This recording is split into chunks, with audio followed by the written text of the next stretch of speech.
jiri bịa o Chukwu na-enye ndụ o ekene ka m jiri bịa anọkwa gị n'aka ekene ka m jiri bịa o ọmaka obi dị onye o ekene ka m jiri bịa o anọkwa gị n'aka ekene ka m jiri bịa o Chukwu na-enye ndụ o ekene ka m jiri bịa anọkwa gị n'aka ekene ka m jiri bịa o Chukwu na-enye ndụ o ekene ka m jiri bịa anọkwa gị n'aka ekene ka m jiri bịa o Chukwu na-enye nwa o ekene ka m jiri bịa o anọkwa gị n'aka ekene ka m jiri bịa o Chukwu na-enye nwa o ekene ka m jiri bịa o anọkwa gị n'aka ekene ka m jiri bịa o Chukwu na-enye ndụ o ekene ka m jiri bịa anọkwa gị n'aka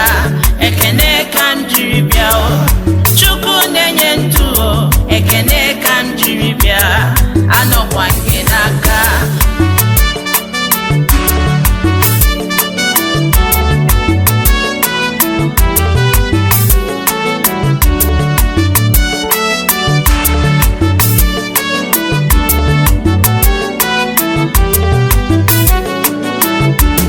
ekene ka m jiri bịa o Chukwu na-enye udo ekene ka m jiri bịa anọkwa gị n'aka ekene ka m jiri bịa o Chukwu na-enye udo ekene ka m jiri bịa o anọkwa gị n'aka ekene ka m jiri bịa o Chukwu na-enye ndụ ka anyị kene gị maka ihe ọma niile ị na-eme n'ime ndụ anyị na-ekene gị maka nwa nke ị nyere anyị na-ekene gị maka ogologo ndụ ya na arụ isi ike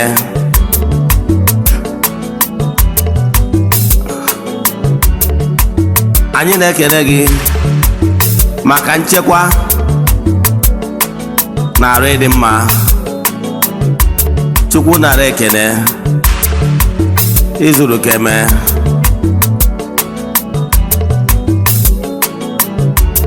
ekene ka m jiri bịa o Chukwu na-enye ike o ekene ka m jiri bịa o anọkwa gị n'aka o ekene ka m jiri bịa o Chukwu na-enye ndụ o ekene ka m jiri bịa anọkwa gị n'aka ekene ka m jiri bịa o Chukwu na-enye ndụ o ekene ka m jiri bịa anọkwa gị n'aka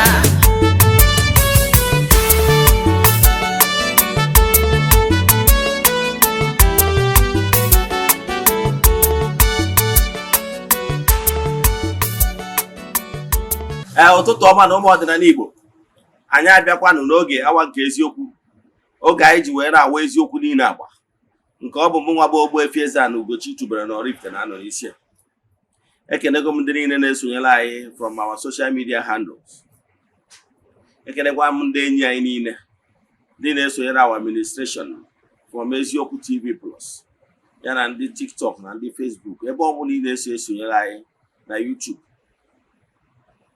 ana m asị unu niile nnọọ na-ekenekwazị unu ndị niile na-emetụ aka na share button na-invite ndị enyi unu ka ha nụ from the horse's mouth maka ndị ọ bụ tata bụ izizi ha na-afụ m na Eziokwu TV Plus ma ọ bụ na social media handles ma ọ ma Ogbuefi Eze-Ana Ugochitubelu na oraifite abụ m onye isi nchụaja na Ugochitubelu ọdịnala temple anyị na-agba afa miri emi dụkwazi ọrụ mmụọ dị iche iche abụkwazi m onye isi nchụaja na ọdịnala Restoration Evangelical Mission bụrụkwazi onye mgbasa ozi ọdịnala Igbo so you can call me an ọdịnala evangelist. I will answer.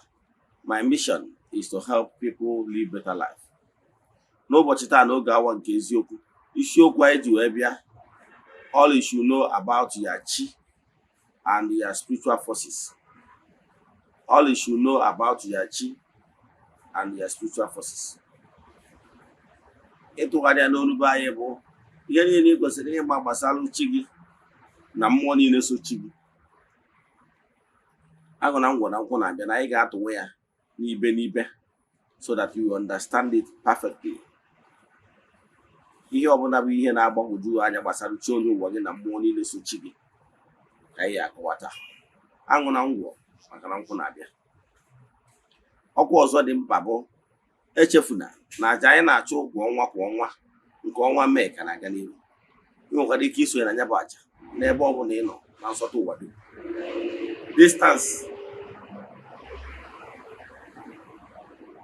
Distance abụrụ ịbarị a n'ọrụ anyị na-arụ na tempụl maọbụ na aja anyị na-achụ, maka na ike Chukwu zuru mba dum. Aja anyị na-achụ bụ aja mbuli elu, aja ịpụta ihe, aja esigoro na ebuli imirikite ndị mmadụ elu. Yes, mana anyị anaghị eshow testimony maọbụ ihe ọrụ na social media. You know why? Ọ bụrụ ihe anyị maka ịbịa, ọ dịrọ necessary. Mana I can tell you na Chukwu okike na ụmụ mmụọ afọ n'anya na-emere onwe ha. Anyị malitere ịchụ aja over 2 years now. Onwe ndị na-esonyere anyị na aja ọnwa ọbụla till date. As we speak, 2024 nwere ndị na-awa every year January ha book vote for throughout the year. Yes, ka ha dị sure na ha skip review 1 month. Kere ihe anyị na-eme ichi isonyere nya bụ aja, forward ya 3 prayer requests, then mee ya token donation. Anyị na-ewere ya 3 prayer requests dobe na altar, na-achụ aja, na-aga ọfọ, na-ekwupi okwu n'isi gị ganye na ọnwa abụ. N'isi ụtụtụ a ejegori m na temple chụọ aja, gaa ọfọ, kwubi okwu n'isi ndị niile sonyere anyị all over the world. Ụbọchị anyị ga-achịkọta ya bụ ụbọchị ikpeazụ nke ọnwa. Anyị ga-eje na mmiri jee mee saraka, chụọ ọrụ ndị mmiri aja n'afọ mmadụ dum, maka na ike dị n'aja. Anyị gbagotazie n'elu a na temple chụọ aja to entities of powers n'afọ mmadụ dum. Jekwazie n'ebe nchụaja gbuo ebulu wee chụọ aja n'aha mmadụ dum. Nwanne, chụba aja na aja karịrị ọgwụ. Ọ bụrụ na anyị mesịa ya, sesọ ndị sonyere na ya bụ aja ga-enweta ihe onyonyo nchịkọta ya na their WhatsApp numbers only. Nwere ike ịfụ ihe ọrụ anyị ma whatever na social media, nwere ike, maka na ọ dịrọ necessary. Then nke a bụ ihe ị kwesịrị ịma. So ọ bụrụ na ị chọrọ isonye na nke a ọnwa maọbụ ọnwa na-abịa, ihe ị ga-eme bụ chat ya m na WhatsApp nọmba ndị a mma akpọ kịta. Then ma ọ bụkwa na ọnwụ na ị nwere ajụjụ ị nwere na nkụzi a nkụziri, ị nwekwara ike ịchatịkwa m na WhatsApp. WhatsApp nọmba ị ga-eji nweta mbụ 0805 78 37 672. I repeat, 0805 78 37 672. Mọkwanụ 0813 82 43 871. I repeat, 0813 82 43 871. Ka ị na-esonyere administration anyị na-agwa ndị mmadụ gbasara administration anyị. Yes, dịka nsi wee gwa unu na June 1 Eziokwu TV ga-ebido ọrụ n'uju ya, n'ụzọ ịkọrọ ndị ya unu na ndị enyi. Na-abụ ka anyị gbapụzie ya ọsọ na nkụzi anyị ji maka ya wee bịa. Nkụzi anyị ji maka ya wee bịa bụ ihe dị mkpa ndị mmadụ kwesịrị ịma gbasara chi onye ụwa ha na ịkpọrọ ihe n'isi. Mana ọ nwere ihe nchọ ka nkọwalụ ndị mmadụ. Ịbata n'ọdịnala for the first time, you are a seeker. Yes, you are seeking for the truth. Ịbata n'ọdịnala for the first time, please, ị ga-akparịrị n'ala wee kpa n'ọfọ. Ije chọba ka ị mara afọ onye nọrọ ụwa, the name of your spiritual guide, the closest being to you, which ya chi onye ụwa represents. Ị nwere ike ịbụ job the gun. Ị nwere ike ime mistake, ịhapụ isi gwara ike ajụ. Let me teach you what you will do, which will be more favorable to you as a newcomer, as a seeker. Ọ bụrụ na ị pay attention to ihe a na-achọ ịgwa gị, ọ ga-esave gị some stagnation ọtụtụ ndị mmadụ face golo as a result of not doing the right thing or following the right step. Yes, so ọ bụrụ na ị chọrọ inwere ntị gee ntị. Ịbata n'ọdịnala Igbo kemgbe ihe ama bụ na onye ọbụla bụ mmadụ ekere eke na-eku ume n'ụwa nwere spiritual guide. Weda ma ịkpọrọ ya chi onye ụwa mmadụ, etu ndị Igbo si akpụ ya, ma ịkpọrọ ya guardian angel, etu ndị ụka si akpụ ya, ma ọ ịkpọrọ ya spiritual guide, etu ọda religious set dị iche iche si akpụ ya. Ihe ọ sọrọ kpọọ ya, were ụdọ ma ya ewu na were ewu ma ya ụdọ bụ ofe ihe. Ihe ọ na-achọ ịkọwalụ gị, ihe ọsọ afọ ọsọ gị na-akpụ ya, ihe ọ na-achọ ịkọwalụ gị bụ na mmadụ ọbụla na-eku ume n'elu ụwa dum nwere onye ndu. O nwere the closest being be attached to that person, or on that closest being ka Igbo spirituality na-akpọ chi onye ụwa mmadụ. Stop splitting them. Stop splitting chi iche onye ụwa iche. No, kpọruo ya n'isi chi onye ụwa mmadụ, chi onye ụwa. Ịghọtara ya? Aṅụ na ngwọ na nkwụ na-abịa. Ọ bụrụ na ị batara n'ọdịnala Igbo, ihe izi ị ga-ebu ụzọ pay attention bụ 1. Establish golu cordial relationship between you and your spiritual forces. Chi gị na ụmụ mmụọ so chi gị. Agba n'ọsọ, maka na onye bụrụ chi ụzọ ọ gbagbuo onwe n'ọsọ, dịka ndị Igbo si ekwu n'okwu. Ihe ezi ị ga-ebu ụzọ meewu set up a communication system for you na chi gị na ezumezu gị ga-eji wee na-akparịta ụka. Ọ bụrụ na ile foundation, pay attention na nkụzi a na-akụzi taa, you can never run into challenges a na-enwe for not doing the right thing. So ihe ị ga-eme bụ 1, establish a link of communication between you and your chi. Kedu ka ị ga-esi mee nke a? Etu ị ga-esi mee etu a bụ 1, agwara m gị locate ebe bụ east from your compound. Kedu ka ị ga-esi locate ebe bụ east? N'ụtụtụ na anya na compound gị niile mara ebe side ebe anwụ si achalite. Side anwụ si achalite bụ the east, and ike niile bụ na east ka o si abịa. Ọnya kpatara na okpukpere niile nọ n'elu ụwa dum na-adọrọ ike site n'ike anyanwụ, maka na power of the sun is the power of God. Power of the sun energize. Ọnya kpatara na apart from the power of sun, you can do nothing. Yes. Ọnya kpatakwuru na ịkọgoro ihe ebe anyanwụ anara eti, that thing can never germinate. Maka na ihe niile derive their powers from Ikechukwu. Ịghọtara ya? So locate the east.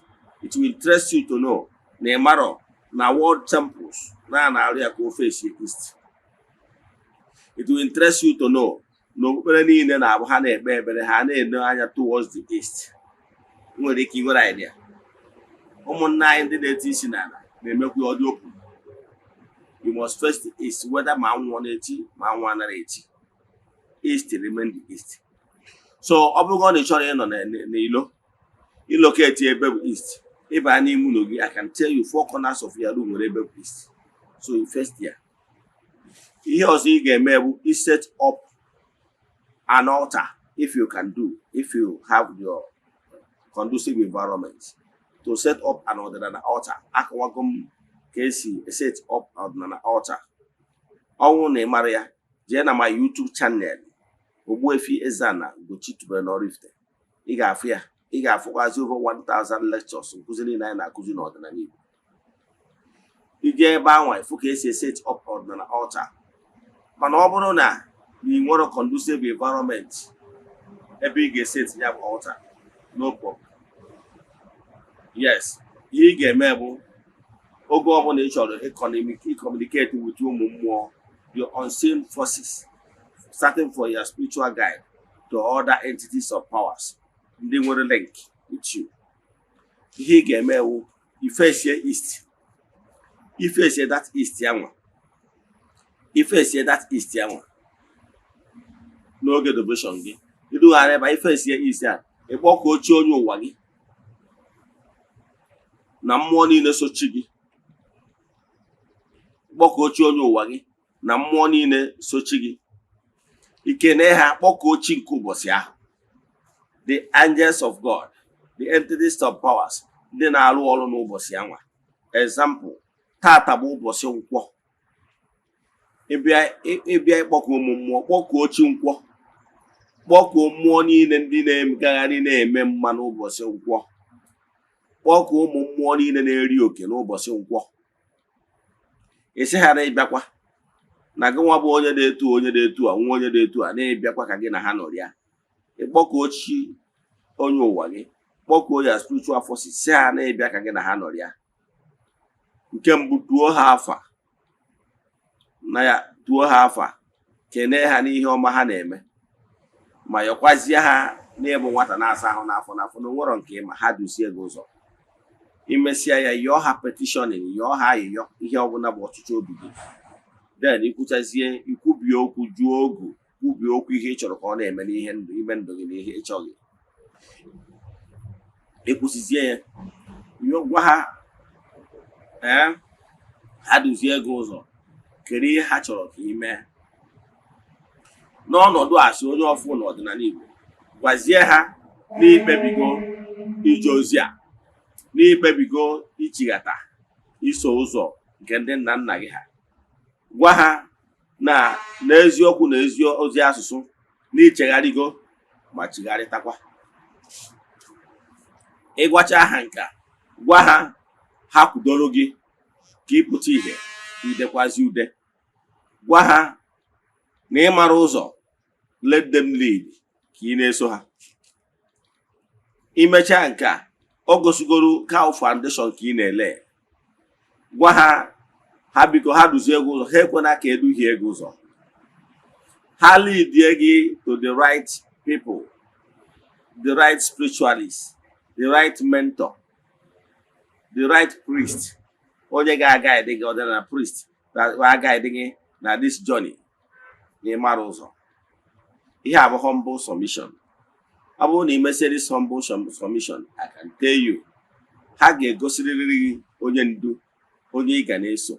Ha ga-egosiriri gị dibịa ma ọ bụ spiritualist, onye ọ masịrị ha na gị na ya alụkọ.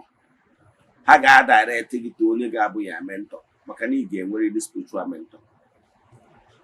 Onye ọbụla ha linkiri to, o nwere ike isi tụrụ mmadụ, o nwere ike isi tụrụ social media, o nwere ike isi tụrụ other platforms. Mana ihe dị mkpa bụ na ọ bụrụ na ya spirit dị open, yes, because you suppose to inwe spirit of discernment. Now, obi gị ga-elid gị sị gị soro onye a, obi gị na obi onye a ga-amadịrị, ị ga-alaiki etu onye anwa si eme.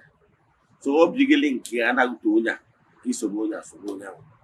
Isoro onye a kere ihe izi ị ga-eme, ije na-asị onye anya gbaala gị afọ onye ụwa, ọ bụrụ ihe ị niile, maka na onye ụwa gị maara gị. So ihe izi ị nidere ịgwa ikwu ya bụ, biko gbaara m afa, ma ndụ m ọ dịkwa na m chọrọ ka mmadụ ihe na-eme na ndụ m. That's all. Ihe onye a ga-agbalụ gị afa, ọ gbalụ gị afa, bido na ndụ, maka na ndụ bụ isi akụ. Onenebezie anya na mpaghara dị iche iche, all branches of your life. Oneneche onene ya root, nene ihe niile so gị nụ. Oneneche onye a nwere ike come up with things ị kwesịrị ime. O nwere ike ihe na-akpa oke between gị na chi gị and your spiritual forces abụrụ a huge gulf, ọ bụrụ a huge vacuum. O nwere ike ajụbazie gịnị ka ọ butere nke a.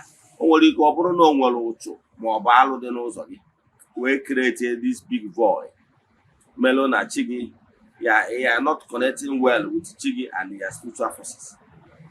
So ihe nidigoro bụ ka egbochie nya bụ unu. Ihe niile bụ ka ewepụ nya bụ ihe bụ ọgbata uhie, maka na akpapụ ogwu n'ụkwụ, ụkwụ elu ala. Yatara ya, a ga-akparịrị na akpa n'ọfọ. Onenebezie anya, onene ma o nwere uke dị n'ụzọ gị, uke mmụọ ma ọ bụ uke mmadụ. Onenezie relationship between you and your spiritual forces, ọ dịkwa cordial, ọ bụrụ na ọ dịrọ cordial, o cheki ekere ihe butere ihe ndị a. Nke a bụ ofu. O mechazie nke anwa, o nene ya root, ya family root, malụ o nwere mmụọ na-agba gị ụgwọ, o nwere ihe ewezigara n'akụkụ na aja ije. Maka na ya spiritual forces, you need them. You need their family spirit support.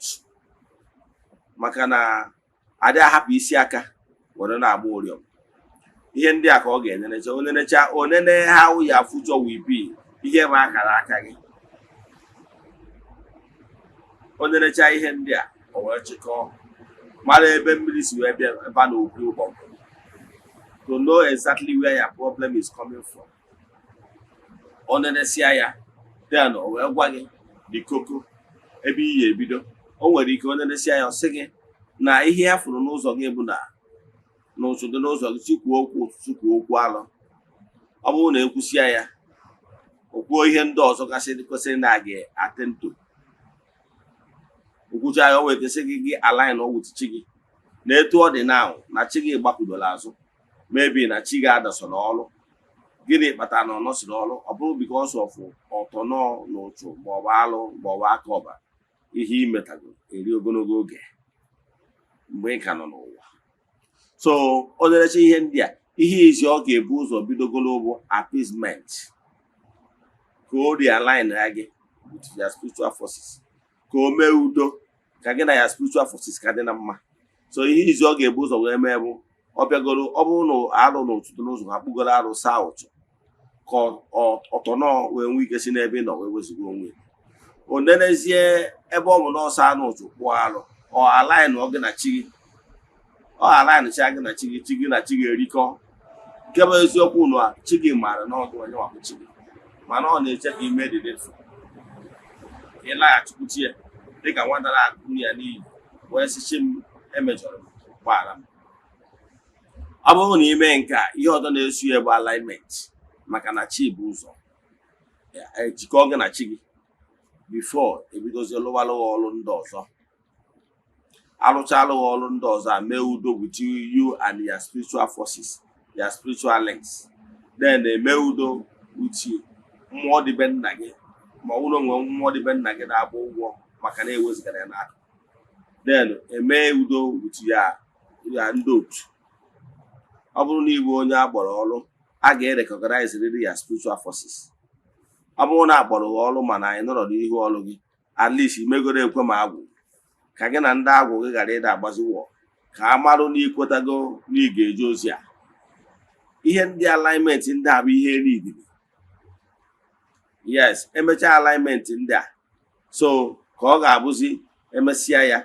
O nwere ndị na-agba emesi ụdị alignment ndị a, mmụọ ejiri aka ha gosi ha onwe ya. Ị ma na o nwere ndị dị privilege na ha na-enwe opportunity interact with mmụọ ha na ha sobi ụwa. Ị nwere idea? Ka nkọwa ya ka o doo anya. O nwere ndị bụ mystic in nature. That is, bido na mgbe ha nọ n'afọ nne ha, ha bụ nwatakịrị pụrụ iche. Ha bụ special star child. Ọ bụ a light to the family. Nwatakịrị na-eto awụ ndị from mgbe a dị ime ha, mmụọ echuzugo ha na ha ga-abụ nwa ga-apụ iche. Ọ ga-abụ a star. Nwa na-abụ oke na-ebido na nwa. Ị ghọtara ya? Onye na-adị nnekwu na-ebido n'okuke from creation. Onye akpatara na ịbụrụ palmistry, ndị na-agụ akara aka mmadụ, ịnanya na this line, ị ga-eji magoro onye ga-adị nnekwu mgbe ọ ka dị na nwa. Ọ bụkwa ndị nwere the gift of seers. Ị nwere ike onye agbata ụfọdụ ya na-asị na onwe star a na-afụ n'egedege iru mmadụ, na-egosi na onye a bụ dị nnekwu. Ọ bụrụ taa ka o bidoro, enwere ndị nwere the gift. If you don't have the gift, does not mean na o nwere onye nwere ya. O nwere nwaanyị a na-akpọ ọkụ ụba, onye ifite dunu. Yes, nwaanyị a mgbe ọ dị ndụ nwaanyị a so na ndị family ha bụ ndị na-agba ọkpụkpụ. That is ọkpụkpụ ọbụla agbachagodu ọsọ tụọ enwere ike agbachaga ọkpụkpụ n'ebe a na-agba ọkpụkpụ. Ifu na onye aka na-agada ngwurukwu gosi na ụkwụ ya shọtụrụ ashọt, ma ọ bụ na onye a nwere any problem ọbụla related to bone when ọkwụ ụgba nọ ya, ọ ya agwọ dat ya mechaa ya ọlụcha ihe gbasara dat ụkwụ anwa, ịma ama na onye a nwere accident n'ụkwụ. And nwaanyị a na-agwa gị mgbe ọ dị ndụ amarọzi maka ụmụ ya, amaka na ụmụ ya continue, mana mgbe ọ dị ndụ ọ bụrụ na ị nwee nsogbu n'ụkwụ ị bịa na bie buru bịa na bie, ị nidiro ka ị gwa ya onye bụ onye ga-anaghị anya. Ọ bụrụ na ịbụ a great one na ịbụ nnukwu mmadụ otuo gị afa nnukwu nwoke ma ọ bụ nnukwu nwaanyị nọ. Ọ bụrụ na ịbụ dada, ọ bụrụ na ịbụ ejima ọma, ọ bụrụ na ịbụ onye akpọrọ ọrụ ọma, so otu anaghị afọ anwa ị malụ na ọma na iwu nnukwu mmadụ na mmụọ, and otu anaghị afọ anwa ọma anaghị $1 ịgbawa ọkpụkpụ. Ndị na-akwụ ụgwọ bụ ndị ofike, ịghọtara ya, mana special people a ọ dị anaghị ego. Amaghịzi m maka ụmụ ya, mana mgbe dị umeanụ nọ, ihe m na-achọ ịkọwara gị bụ ihe ọ pụtara na o nwere dị saa ọ na-afụ na egerege iru ha o ji ama na ndị a onye a bụ onye akpọrọ ọrụ wee tuo gị afa. Ịghọtara ya, ka m makwara gị atụ ka ị wee marụ na nwa na-agbụ awụ oke na-ebido na nwa. Ịma story of Samson ọ bụ eziokwu, ihe nji abụ na-eme na-amara gị atụ akụkọ ịma ka ị were ghọta ihe ịmaghị. Samson was a great man. In fact, as we speak, a na-record Samson till date as the world's strongest man. Never catch the flag. Yes. So that Samson, mgbe aka dị ime ka a bịazie nne ozi na ọ ga-adị ime na ọ ga-amụ nwa nwoke, na nwa nwoke a ọ ga-amụ na a ga-esi n'aka nwa nwoke a wee tọọ agbụrụ ya agbụ ndị ilo, ndị agbata obi ha bụ ndị enemy of Israel, na agha a na-ebuso ha, na a ga-esi n'aka ya wee tọọ obodo ya n'agbụ. Ifu the message wee sị nne ya na ọ bụrụ na amụpụta nwa agụba agakwana ya n'isi, si akpụkwa n'isi. Ịghọtara ya, si akpụkwa n'isi ya asị ka ekwube. Ị ga-asị na Samson bụ the patron of the Rastafarians. Ịghọtara ya ndị dada. Mana ihe m chọrọ ka m nweta ebe a bụ na ọ bụ oke na amaara na ọ gburu amụma na ọ ga-abụ oke bido na mgbe aka dị ime ya. O nwere ihe ị na-aghọta? Ihe m na-achọ ịkọwara gị na ndị ga-adị nnekwu, ọ bụrụ na afa langweji asị na onye a ga-adị oturu ojii, na onye ga-adị nnekwu na-ebido na nwa. Ịghọtara ya?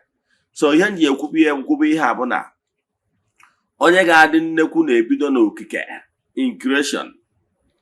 Yes, ọ na-ebido nwa mgbe a mụrụ nwa. Ị ga-ama na o nwere ihe dị iche na nwa na ụmụ ndị ọzọ, na ọ dị very unique.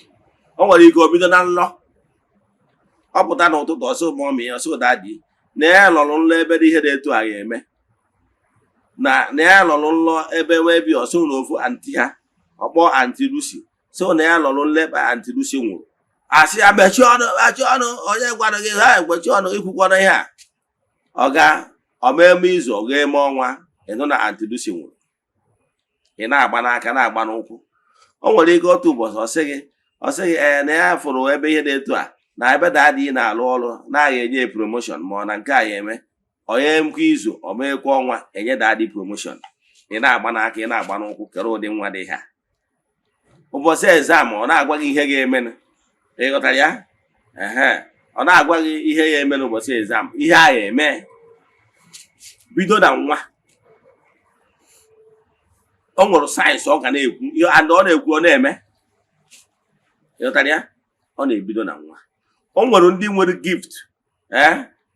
Do you know na o nwere ndị nwere gift ha na dia guide na njera na-akparị nkata? Ị nwere idea? You never see something now. I can tell you. Na enwere ndị ya anọgide etu a, o doo anya na nwa ahụ mystery. o nwere ike ọnọgide etu anya na ụmụ mmụọ a na-akpa. Ị nwere ike ogosi ya nọ ọnọgide efu ka o wezugara onwe ya, nwere ike hapụ ebe ụmụazị ibie nọ jee nọrọ one place very quiet and ọ nọ ebe a very quiet ya nwa o nwere ihe ọ na-akpa. Ị bụrụ onye na-eme observe, ịbịama ya nso ọfụma, onwe ike kọwara ya ụmụ akụkọ ya na ụmụ ndị otu na-ada akpaba. Enwere mmụọ na-abịakwute ya and ọrụ ha na mgbe ahụ mmụọ a ji abịakwute ya efu na omegide o wezugo onwe ya n'ofu akụkụ, onye banye na ụmụ mmụọ a na-akparị. Ọ nwere ndị bụ na o nwere ike ya na gaịdị ya na-akparị nkata.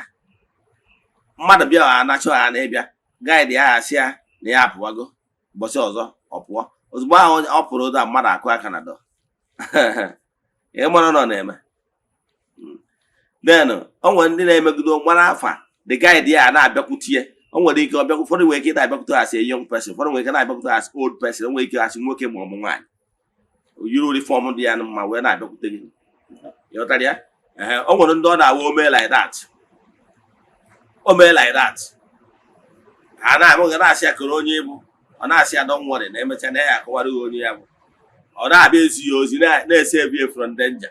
Ọnwa ụfọdụ ihe ya abịa ime gosi ya nakwa ihe dị etu a, gwa ma ọmị ma ọ bụ dadị ihe emekwana ihe dị etu a nakwa ihe dị etu a, ma ọ bụ krismas na-achị na si achizekwala onye dị etu a, ozie ya ozi, oziche ozi nwatakịrị apụta ọbịa gwa ụnụ sonu nakwa ihe dị etu a, ihe dị etu a, ndị ihe ahụ o kwuru ya eme. O nwere ike ọ bụrụ gaịdị ya na-agwa ya, o nwere ike a na-agwa ya to intuition, that is inner voice. E nwere ike a na-agwa ya through loud voice, ọ na-anụ ya, ọsọ na ya na-anụ voice, ihe dị anụ voice si ya mba, ọsọ na o nwere voice gwara ya kịta kịta. Ọ na-eme like ịrụta bụ ụbọchị one reverend sister bịara ịgba afa na be m, amara m na reverend sister oyi akwa nkịrịka na enyi ya nwaanyị. Ọ reverend sister mana onye post side Ogun steeti, so mana oyi efe nkịtị ọbịa afa ihe afa m ka m welitere ka m mụọrọ ya afa. Asị m na onye a na-achị gbara afa ahụ reverend sister wee wụsị ihe afa wee sị ya nne ịbụ reverend sister, ọsị m ọ na-ajụzi nke ka nsi wee mana sị ya na afa m gwara m.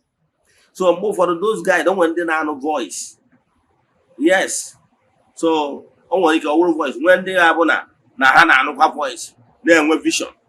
Ọnụ ndị na-anọgide their spiritual guide abịakwute ha, ha nọrọ one on one na-akpa nkata. Ọsị na o nwere onye na-abịakwutie na-abịa agwa ya okwu na ọ bụrụ na ịdị closer to nwa a, egide dị closer to nwa a na-ahụ dọkịta kpọpụtasị ya nwa m ka ọrụ m akụkọ kedu ihe na-eme.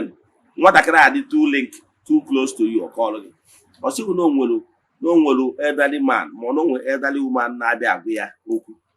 Ịmara ihe na ọ bụrụ na eridọghị eri na ị chọrọ ịchụ nwa, ịkpọkwanye ya jewe na nke pastọ ma ọ na oke ofu onye ofeke ka o je na-efe mmiri nsọ ma ọ na-ete nka ọyị ma ọ je na-eme kabashin. Unu meweghara na ihe na-etu ọnwa datụ mmụọ a na-abịakwute ya akwụsị. O nwere ihe ịghọtara? Yes, nwa ma ihe onye ọnwụrụ ịghọtara how things work, ihe gbasara spirituality.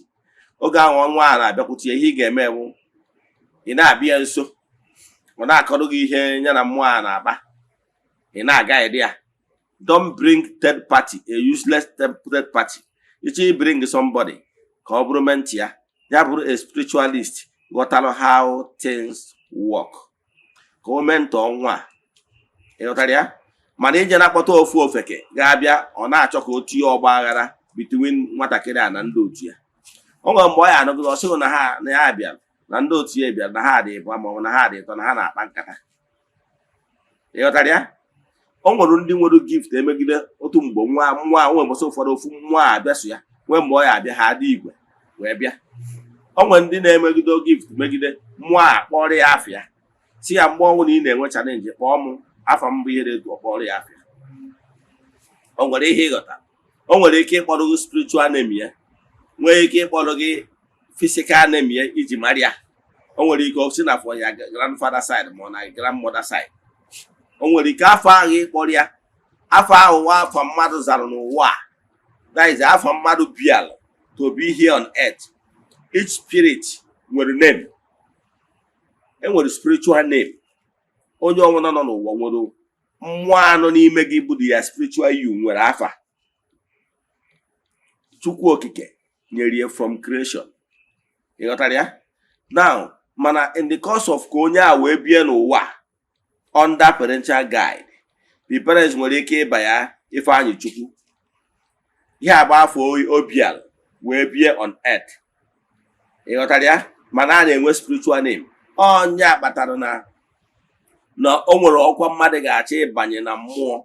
Ịfụ na mmụọ nwere ike ịbaga afọ ọzọ abụrụ afọ anwa nne na nna bara gị mgbe ị na-etonite n'ụwa. Ịghọtara ya? Ka mmalụ ga-atụ. Do you know na any papacy, any pope ọbụla na-arịgota na the throne of papacy na-echenji afa? Ị nwere idea? Ị nwere idea na nwoke onye Argentina a na-akpọ St. Francis, ị ma na Francis abụrụ afịa? Sorry, a na-akpọ Pope Francis. Ị ma na Francis abụrụ afịa? Achọrọ m ka m gwa gị afịa, jee go and google it. Onye Argentina, I mean the papacy of the Catholic faith. Jee google afịa na ịghọtara ya? Etu a ka ọ dị na so many spiritual stuff. Ka mmakwalụ gị atụ, ị ma na mmadụ chi ọzọ n'ala Igbo bụ the highest point of spiritual rank in Igbo spirituality. Ị ma na onye a na-ewe afọ ọzọ, nwere afọ ọzọ ya, ọsọ na afọ ọzọ ya bụ Eze-Ana ebuo. Ihe abụọ afọ o ji wee step forward na the higher rank in spiritual Igbo spirituality. O nwere ihe ịghọtara? Ka mmakwalụ gị ofu atụ. Ọ bụrụ na ịbata ime dibịa, ka amarọ m maka ụfọdụ, mana ọ bụrụ na mmadụ fololo ezumezu mmụọ ndị kpọrọ ya ọrụ ka ha duzie ya ụzọ, ịfụ na ị ga-enwerịrị nkanta mmụọ ga-agba gị afọ ị ga-aza. Ka mmadụ mgbe m batara n'ihu ọrụ m, agwara m ndị ọrụ m, ụmụ mmụọ m na ha sosi ya, ekwetago m, adị m ajụzi ajụ. Ana m ahapụ gị Abuja bata be nna, kedu ihe ha chọrọ ka m mee. Ha wee gwa m ebe my special calling dị. Nke mbụ na mbụ onye isi, na mbụ onye nchụaja, na mbụ evangelist. Na ọ bụrụ na m pay ya na attention n'ihe gbasara ịbụ onye nchụaja ya na onye mgbasa ozi, no these two areas of my calling, na m focus attention ya, na mmesi dị ya wee dewude, na mmesi ebupụta ihe na aga anụ aha m na mba dị iche iche. That is the message I had. Now ha wee sị m, chi m wee kwuo okwu mgbe ha wee sị m na a ga-etugbe m ugo, wee sị m na afa m ma aza bụ Ugochitubelu. Ebe a ka m nụ that name for the first time. Njakịrị go back, ọ bụrụ na ị gagoro na social media na Facebook, o nwere onye zara afa before me. Yes, after ka m zaziri ka ọtụtụ ndị mmadụ bido zaba ya. In fact, o nwekwara ofu nwanna onye be anyị, ọwa medical doctor, ọ nọ Germany, mechia chat ya m one time sị ma Eze-Ana na ya chọrọ ichi ọzọ, mana na ya chọrọ ịza afa nza Ugochitubelu. Kere ihe mkpu atụrụ m ọnụ si ya ihe ofu ihe ngwadebere ya si ya bụ, did you consult afa? Mana ọ zara afa ahụ asị na afa dị unique, so dị afọ n'uche nke ya o choose because no ofe ka ọ bụ. So mana gịnị ka nna eji kwuru maka ya? Ana m achọ ịkọwara gị na afọ a abụrụ mụnwa, ọ gbatọrọ ọbụrụ ọdụ mụnwa, adịbụrụ m afọ a n'ọnụ mmadụ ọbụla. N'ọ mmụọ ọchọ m sị m na a ga-etugbe m, na jawuchi m ga-etugbe m ugo n'afọ ihe mmaza Ugochitubelu. Ịghọtara ya? And ọnya mere afọ a ebu ụzọ nye m ya many years ago, even before nchi ọzọ. And ọnya kpatakwana mgbe m na-achọ ichi ọzọ, ha sị na afọ a ka m ma azakwa n'ụwa afọ eji mara m na mmụọ na chi m ga-etugbe m. So ọnya wee chizie ọzọ Eze-Ana Ugochitubelu. Ọnya kpatara na mgbe m chiri ọzọ, ndị ma my Facebook account then, ihe ga na-afụ na that my Facebook account bụ Eze-Ana. Eze-Ana bụ afọ ọzọ anyị na-echi. Yes, afọ ọzọ anyị na-echi na our clan Eze-Ana. Ọ bụrụ ọsọ m nwa bụ Eze-Ana, onye ọbụla chiri ọzọ na my own clan bụ Eze-Ana. Ịghọtara ya? So wee chie that Eze-Ana, udo azazi Eze-Ana Ugochitubelu. Ọ mgbe m gbaziri ọfala ọzọ, mgbe m gbara ọfala ọzọ, gbuo efi, bunye ndị nze na ọzọ efi, bunye ndị mgbe ndị ụmụnna m efi. Ọ mgbe a ka m chiziri Ogbuefi. Onye ka mgbe a kpatazi na Facebook name ya da afọ na Ogbuefi Eze-Ana Ugochitubelu. Ịghọtara ya? Oraifite. Now, ihe njikọwa akụkọ a bụ na o nwere ebe ị ga-edevelop ruo onwe gị spiritual maturity. Ya guide ga-eji aka bịakwute gị kpọrọ gị afịa sị na ya bụ onye dị etu a. Ana m achọ ịgwa gị na ọ dị possible to some people. However, ọ bụrụ mmadụ niile, maka na spiritual maturity and development and the eke etu esi ke mmadụ niile abụrụ ofu. Ịghọtara ya? So ụdị ndị dị etu n'idi ọdụ ka eje gbawaziere ha afa maka na ọ eji aka bịakwutere sị na ya bụ onye dị etu a na ihe na afọ ya bụ onye dị etu a na ya bụ nna mụtara nna gị na ihe o jikọrọ ihe abụ n'afọ iyi eji wee mụ ya tres wue maọbụ ihe ya agwawu mmadụ mana ọ kpọrọ real spiritual name ya enwere ike ije ndị bụ na-asụ na ha mara onye na-aza afa. Ịghọtara ya? Mana ihe na-achọ ịkọwara gị bụ na ihe njikwa okwu a na nkụzi ahụ ụfọdụ na-akpata ha n'ọdịnala ihe ọ na-arụ ọchịbụ ka onye nọ n'ụwa ka onye nọ n'ụwa mana ibubọrọ ụzọ mee udo wutu. Ana m achọ ịgwa gị na ime udo wutu ụmụ mmụọ so gị na mmụọ so gị nwere ike iji aka ha bịa gosi gị onwe ya. Ihe na-akọwa so ụnụ arụ ọchịchị na ụfọdụ n'ime ụnụ na-ahụ enwere ike ụchụ aka ọbara ntụ ọtọ na ọka dị n'ụzọ gị ị na-achọ afọ onye nọrọ ụwa ọma apụta na chi gị na-eguzo eso chi gị anọrọ ọrụ ịjụkọtazie dibịa jụkọta dibịa ka onye nọrọ m ụwa ka onye nọrọ m ụwa dịka asị na ihe onye afọ na onye mmadụ ga na-afọ onye nọrọ ụwa ihe niile adị mma. Oke ọ bụrụ na agwaghị na onye nọrọ ụwa oke afọ okeke nna mụtara nna gị, how does he solve your problem? You have not. Because ọ bụrụ ihe abụ ihe niile at that particular moment. So enwere ike due na that void, that great gulf, that great onunu be between you and your spiritual forces because of autonomy imekọtagoro mgbe gara aga. Enwere that spiritual great gap. A na-agba afọ onye ụwa ọ na-adịghị fọkwa. Onye nke a nwere ike isi n'isi n'ikwu nna gị, onye asị n'isi n'ikwu nne gị. Therefore, at the end of the day, you be confused. At the end of the day, when you have about stagnation, you could use your forever. There is confusion in your life at that point in time. So many people, but at this point, they stagnated. What does it mean? So I have the mistake in them because now, so Burugu lay a solid foundation of friendship between your spiritual forces. Ihe ndị ọzọ ị na-achọsi ebo jara. That's afọ na-achọ. And nke ọzọ bụ ikwe na ka dibịa ọbụla dufie gị ụzọ si gị feed echi gị iche, feed onye ụwa gị iche. Ihe abụ abarakadabra teaching ka na-akpọ ya. You know why? Eche ịghọta most things na Igbo spirituality. Go all that spiritual books. Onya ka batara my style of dibia is different from most dibias. You know why? Before mbido meme dibia, ụmụ mmụọ edugharịgo m n'okpere dị iche iche. If I name the religion or sect, mụnwa na onwe m jego. Ị ga na-agba n'aka na-agba n'ụkwụ. In the course of my research, ejem m so many to the extent in the year 2003. India. Just somebody in chat, an engineer and a Hinduist. One na Facebook invited me to India with a tourist visa. I went. Oh no, abonye durum biana otia. Go see more di chichegas. If I had it present. If I had alo. Mark Ojidol Manya no Bra and Hindu. Do exactly the same thing with our Igbo spirituality method. Ha nwere ụmụ mmụọ dị iche iche, ha nwere Chukwu okike pụrụ ime ihe niile. Etu anyị si akpọ Bagwam. Ha na-akpọ ya Bagwam. Anyị nwa na-akpọ Chukwu okike. You know na ha nwere Amadio, ha nwere Udo. Ha nwere Olas. Mana n'afa na language ha si dị iche iche. Mana ịjụba ya nke a bụ nke na-eweta nwa, nke a na-eweta amamihe, nke a na-eweta wealth, nke efo the same thing. However, I agwakwa na they are all gods. They have entities of powers. Ha bụrụkwa Chukwu. Ịghọtara ya? Etu our spirituality dị ka nke ha. Do you know that time I was even a Christian, but amụrụ m ihe kpatara mmụọ ji edugharị m ka nna amụ maka okpukpere dị iche iche. Ihe a na-achọ ịgwa gị mere over 20 years ago.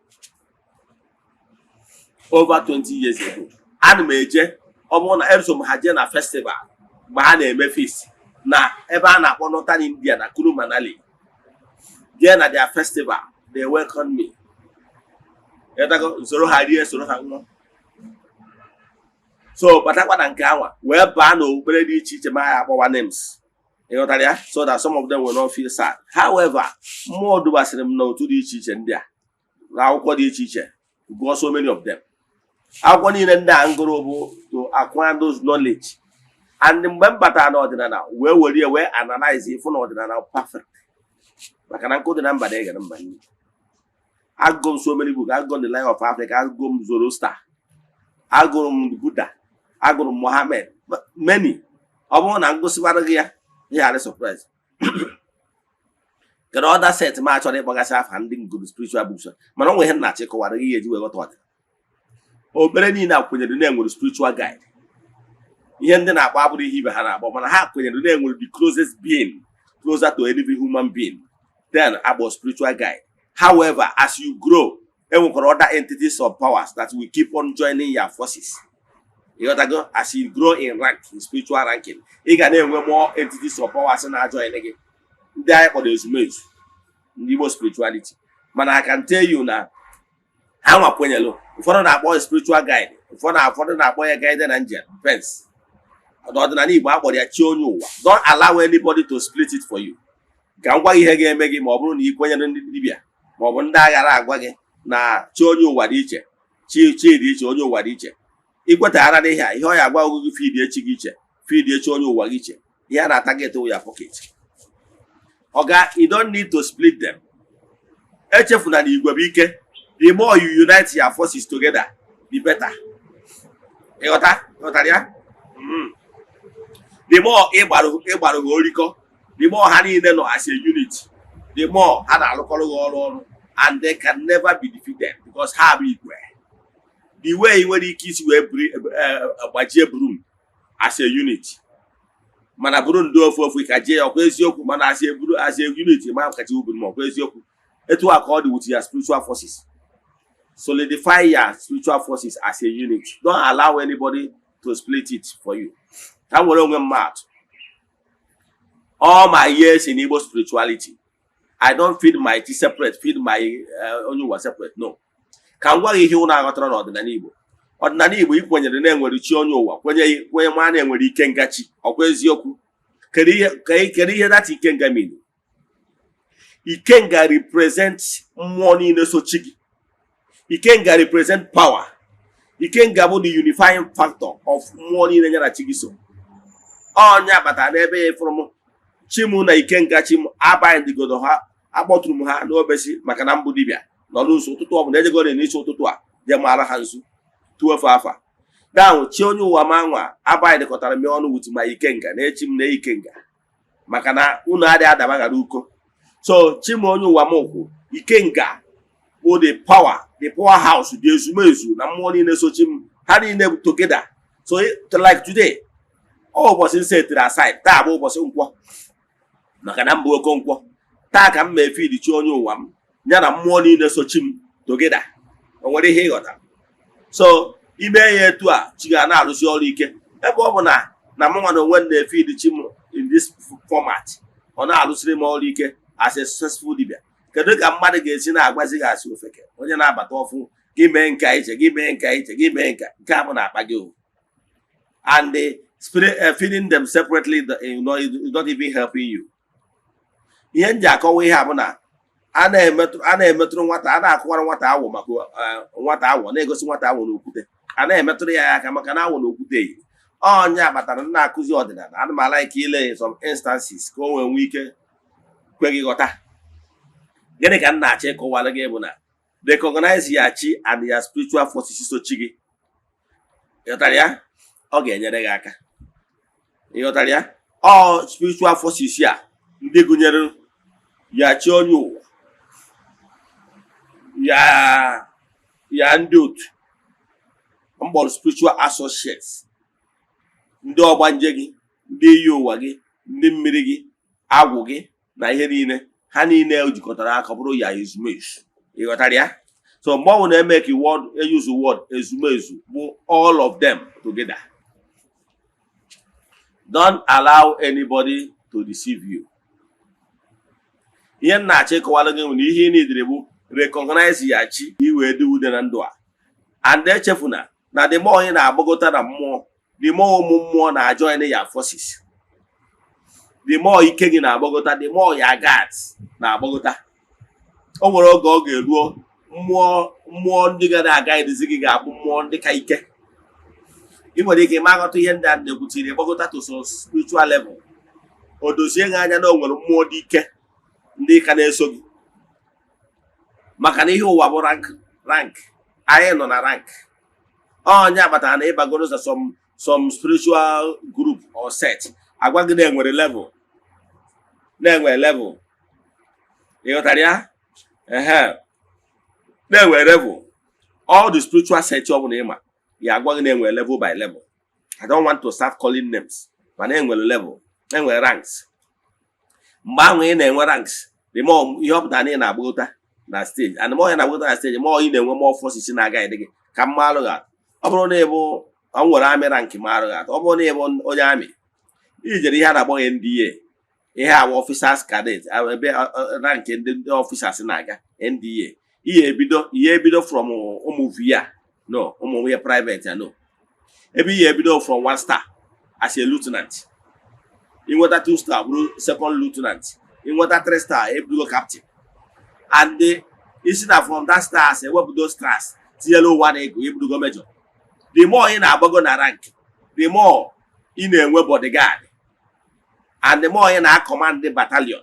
O nwere oge ọ ga-eruo iburu GOC, General Commanding Officer, like etu enwe 302 Artillery Regiment na Onitsha. Iburu onye na-ebe a iburugo the GOC, the Commanding Officer of that barrack. Ịghọtara ya? Etu a ka ọ dị n'ihe mmụọ. More ị na-eguro, more ị na-adị connected, more ị na-enwe more battalion. Ụmụ mmụọ ndị na-eso gị. Ịghọtara ya? Ọ bụrụ ụmụ mmụọ ndị na-eso m many years ago, 7 years ago, 6 years ago, mbata na ọdịnala na-eso m taa. As I grow, more entities are joining. And the more ihe anyị mewu. Ịghọtara ya? Etu a ka ọ dị. Even if na ịbụrụ dibịa, na ịbụ ordinary Igbo practitioner and ordinary practitioner. Now, more you grow, more ụmụ mmụọ na-join gị, whether you know it or you don't know it. You don't know it because your spiritual eyes have not been open. Yes, your intuitive faculty has not been open, as in to your understanding. Oh yeah, but you recognize no something new, no nwere ike batara na. You got that? So, my brothers and sisters, pay attention to spiritual development. Well, get no more jabari. No, God, more get new vision, new direction, and new ideas. You got that? All God, I get in a beer which and I want he was in Kiwe de Udanandua. Campus ever. Taa ịghọtagoro ihe gbasara chi onye ụwa gị na ihe kpatara o ji wee dị mkpa na ọ bụgoro na ị ga-agba afa chi onye ụwa, ị ga-ele egoro foundation, settle some spiritual depths so that ka chi onye ụwa gị wee bido so na-eso gị n'azụ mgbe dum. Then ọ ga-abụzi ịgbazie afọ ya the right person apụta. Mana let me tell you one thing, maka gị nwawa onye argumentator before mechie. Etu ị nọ, ana m achọ ịgwa gị na iwu dị gị anụ ọkụkọ aka n'elu kpọkuo chi onye ụwa m na tata bụ ụbọchị nkwọ na mụnwa bụ nwa onye dị etu a n'obodo dị etu a na-akpọku gị uchi onye ụwa m. Onye ọbụla ịbụ, ịnọ n'ikuku anyanwụ ọnwa kpakpando, ịnọ na mmiri, ịnọ na ana binie, ịnọ na east gbadata, ịnọ na west gbadata, you are giving command, ya commanding force. Gị gbadata n'aha Chukwu okike nke pụrụ ime ihe niile. Echefukwana itinye n'aha Chukwu okike nke pụrụ ime ihe niile, maka na ọ bụ the unmovable mover. Ọ bụ aha eji eje mba. Itinye ya n'afa Chukwu okike pụrụ ime ihe niile, mmụọ anwụ na-asọ m ọnụ wee come. Igwe ya na taa n'ilotara ya, taa anyị na-elota ya lota gị, na-ebịa ka gị na erikọ. Nke bụ eziokwu bụ si ya ma ọ nwoke ma ọ nwaanyị ya gbadata, ikwu a na-etu a, ihe ya enye commanding force. Ma ọ ikwuru etu a, ọ ya gbadata gị, and ọ gbadata gị na erikọ ana obido na-eso gị. Ọ ya bata na nwere nke dịbe ị ga-eji awụ a n'afọ sị na nwere mmụọ so bata ebe a kịta. If na ọ na-eso, so therefore whereby not go very close to you, agbazie afọ onye ụwa gị ọpụta. Ịghọtara ya? Then mana ọ bụrụ na ị bụrụ ụzọ ala na ọwụti ya chi gị na-agba afọ onye ụwa, o nwere ike na-ada ịfọkwa. mana ọ nwekwara nkụzi na-enwere so many things na-eme na-enwere ike a na-agba afọ onye ụwa mmadụ ọ daa n'elu ọ daa n'ala ọ daa n'elu ọ daa n'ala akụzigo m nkụzi mana nka ya akụzie mgbe ọzọ gwakwaghị na-enwere so many factors nwere ike ime na a na-agba afọ onye ụwa gị na-enwere ike ma ha gbatara the right person because of na ọtụtụ ụmụ nwaanyị na-ejezi ije dị egwu. Enwere ike onye tụwara ime gị nwere ike ịbụ na onye ugwu ebe nne gị jere ọlụ oyi wee kọja na Kaduna, onye ugwu atụba ya ime oburu bata be nna gị den a na-ajụzi ụkọrọ onye bụ nna gị ị na-agba Ifeanyị Okeke onye Umudim na Nnewi, mana enwere ike onye bụ nna gị ụwa Mustafa Mohammed onye Kaduna. Den a na-agbazi afọ onye ụwa gị ma na information ị na-eweta dị iche na dịrị ya riri identity ọ na-adị efọkwa nke a nkụzi for another day. Mana ihe na-achọ ịkọwara gị bụ don't allow afọ onye nọrọ gị ụwa ka ọ bụrụ ihe ga-eputu into stagnation. Na-akpọku chi gị na mmụọ niile gị na ha so onye ọbụla ha bụ ha gbadata bịa nara oke. I can tell you a ga-ana ka mmakwara gị before mechie. Ọ bụrụ na ị mụtara nwa aha nwa gị bụ Ifeanyị na ya ịbụ nwoke ma ọ bụ na ịbụ nwaanyị, ị na-apụta na geeti wee kpọọ mpe Ifeanyị ọkwa ị na-atọ ọdụ n'anya agbara afa gị kere ịkpatara iji n'anya agbara afa nwa ọkwa eziokwu. Etu aka m na-agwa gị na gị nwa dị ndụ na bụ the photocopy of ya chi onye ụwa na gị nwere onwe onwe dị gị na ọgụ wee kwuo na ọgụ nwa Ifeanyị Okeke na-akpọtu chi onye ụwa onye ọbụla ọ bụla bịa chi gị aga n'anya ọ ga-abịakabịa were oke gị na ya ga-adịkwa n'udo. Ka m kwụsị ebe a. Ihe m na-achọ ịkọwara gị bụ na chi gị bụ gị nwa bụ chi gị. Ihe m na-achọ ịkọwara gị bụ na that shadow ị na-ada afụ na anyanwụ ịpụta na anwụ shadow ahụ ị na-afụ bụ chi gị nwa bụ chi shadow gị. Ịghọtara ya? So don't allow anybody to split you with your spiritual forces and till confusion n'ime. Ka m kwụsị ebe a. Ihe m na-achọ ịkọwara gị na o nwere any world religion nwere chi iche, nwee onye ụwa iche, nwee ezumezu iche. Ịghọtara ya? Every religion unites theirs. Why must your dibia split them for you in order to enrich in pocket? Ka m kwụsị ebe a. Inwe ajụjụ na nkụzi a, send them message na WhatsApp. Ma ọ bụ ịchọ ka agbaala gị afa miri emi, send them message na WhatsApp 08057837672. I repeat 08057837672. Ma ọ kwara 08138243871. I repeat 08138243871. Ka ọ dịkwa echi niile n'oge awa nke eziokwu. A sị m na ọ bụrụ na ọnwa egburu ji eji wee chụọ aja emechaa na ọ ga-ebu ome. Udo dịrị ụnụ.